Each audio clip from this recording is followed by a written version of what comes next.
بسم اللہ الرحمن الرحیم رب اشرح لی صدری ویسر لی امری واحلل عقدۃ من لسانی یفقہوا قولی. کوئی ایسا منظر ہے کہ سارے فرشتے، تمام فرشتے ایک مقام پر موجود ہیں اور ان میں ایک جن بھی ہے. رب کائنات ایک ایسی ذات کو تخلیق کرنے جا رہا ہے جس کے بارے میں اس نے کہا کہ وہ زمین پر میرا خلیفہ ہوگا. حکم جاری ہوا، کیا لازم ہے کہ سب اس کو سجدہ کریں گے. وہ وقت آیا کہ سب کے سب سجدے میں گر گئے، سب سجدے میں گر گئے. لیکن ان سجدہ کرنے والے کروڑوں اربوں کھربوں نہ جانے کتنوں ان گنت کے درمیان ایک ایسی ذات، یہ ذات دوسرے معنوں میں ایک ایسی ذات تھی جو کھڑی نظر آئی. سب سجدے میں جھکے ہوئے ہیں، سجدہ تعظیمی ہے، یہ سب سجدے میں جھکے ہوئے ہیں. ایک ذات ہے جو کھڑی ہوئی ہے.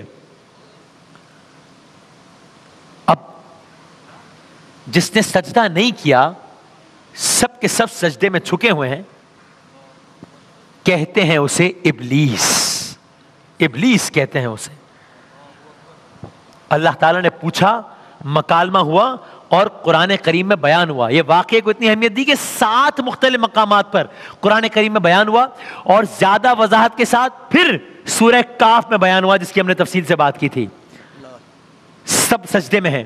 ابلیس نے سجدہ نہیں کیا، مکالمہ ہے اور قرآن نے بتایا، قالا کہا، اللہ تعالیٰ نے پوچھا، ما منعک اللہ تسجد، تجھے کس چیز نے سجدہ کرنے سے روکا؟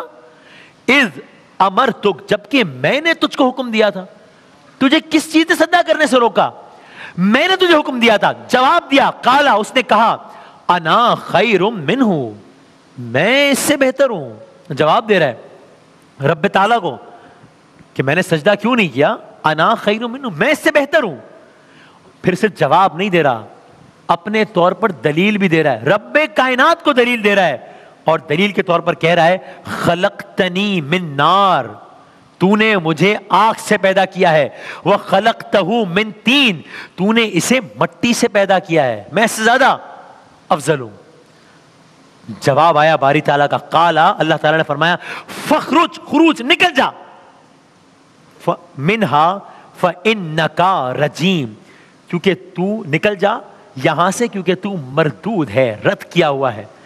اعوذ باللہ من الشیطان اللعین الرجیم، رد کیا ہوا ہے.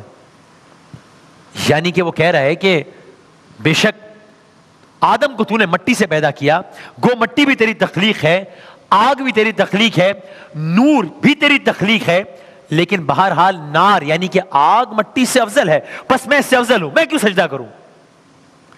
ابلیس کی نافرمانی کے اس اعلان کے ساتھ ہی، بس اس اعلان کا ہونا تھا، اب وہ ابلیس نہیں رہا. ابلیس یعنی حد درجہ مایوس، حسد کے مارے جو مایوسی کی انتہاؤں پہ پہنچ گیا. لیکن اب وہ ابلیس نہیں رہا. اس ایک عمل نے، حالانکہ ہم سنتے ہیں کہ پتہ نہیں کتنے سجدے کیا کیا کر چکا تھا، لیکن رب تعالیٰ کی بات نہیں مانی، اپنی لاجکس لڑا رہا ہے، اپنا آرگیومنٹ دے رہا ہے. اس ایک عمل نے اس کا اسٹیٹس چینج کر دیا. اب وہ ابلیس نہیں رہا، اب وہ ابلیس سے شیطان ہو گیا. شیطان ہو گیا ایک عمل سے.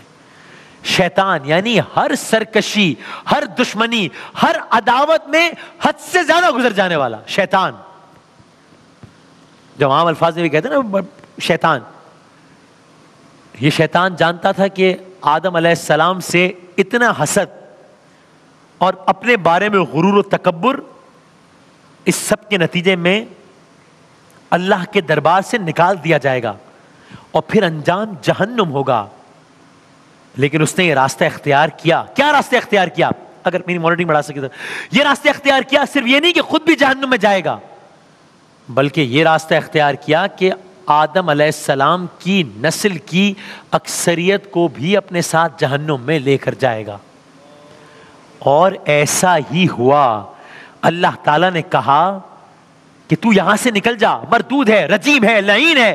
شیطان نے کہا، اے میرے رب، جرت دیکھیے، اگر ایسا ہے تو پھر مجھے مہلت بھی دے، مجھے مہلت بھی چاہیے. جرت دیکھ رہے ہیں آپ، مہلت بھی چاہیے، اور مہلت بھی چاہیے قیامت کے لیے، قیامت تک کے لیے. اور کس چیز کی مہلت چاہیے؟ قیامت تک کے لیے مجھے مہلت دے کہ میں جن آدم کی وجہ سے تیری درگاہ سے تیرے بارگاہ سے آج نکالا جا رہا ہوں، میں اس آدم کی نسل کو بھی اپنے ساتھ اب جہنم میں لے کر جاؤں گا۔ اعوذ باللہ من الشیطان اللعین الرجیم۔ اللہ تعالیٰ نے فرمایا جا، تجھے مہلت دی گئی۔ ہاں ایک بات کہی، زبردستی کا اختیار نہیں ہوگا تیرے پاس، ہاں وسوسوں کے ذریعے سے جسے بہکا سکتا ہے بہکا لے، ہاتھ پکڑ کر زبردستی سے گناہ کرانے کا اختیار نہیں ہے۔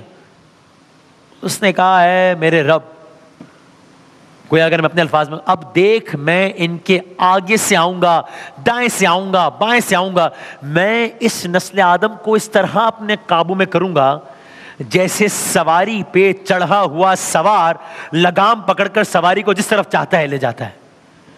میں ان سے وہ کام کرواؤں گا کہ گویا وہ شرک کر لیں گے۔ اللہ تعالیٰ نے کہا آدم علیہ السلام اور نسل آدم کا رب میں ہوں، عبادت و غلامی صرف میرے لیے ہے، تو اب جو تیری عبادت کریں گے، جو تیرا حکم مانیں گے، جو تیرے پیچھے چلیں گے، تیری نسل کے لوگوں کو یعنی جنات کو اپنا دوست بنائیں گے، میں ان تمام انسانوں اور تجھے اور تیری نسل کے شیطان جنات ان سب کو جہنم سے بھر دوں گا۔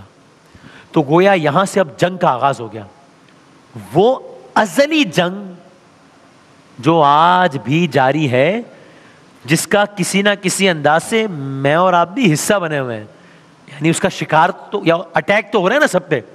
تو اس جنگ میں اور آپ ریلیٹ کر سکتے ہیں اپنے آپ کو کہ یہ جو سارا واقعہ عرض کیا، یہ جو جنگ ہوئی، جس جنگ کا اس نے اعلان کیا، وہ جنگ چھڑی ہوئی ہے، آج بھی جاری ہے، ابد تک جاری رہے گی۔ اب کیا ہوا؟ اب شیطان نے اپنے وار کرنے کا آغاز کیا، اور میں تیزی سے آگے بڑھتا ہوں۔ پہلا وار آدم علیہ السلام اور ان کی بیوی اماں حوا پر پہلا براہ راست وار۔